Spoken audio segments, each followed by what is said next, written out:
Okay, so this customer is asking if one or two constellations besides the Big and Little Dipper would be enough.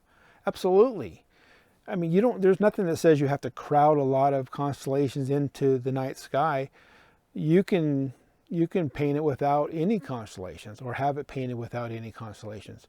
It's definitely nicer to have the constellations, but no, there's nothing that says you have to have this many.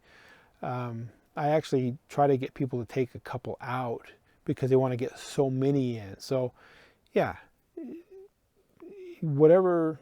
Yeah, and if I'm going to be painting it, we'll discuss it. And if you're getting a kit, don't crowd them.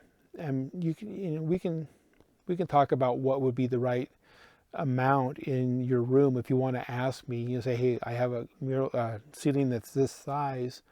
What do you think? And I'll say, oh, yeah, maybe go with 2 or 3. But there's nothing that says you have to have so many constellations in there.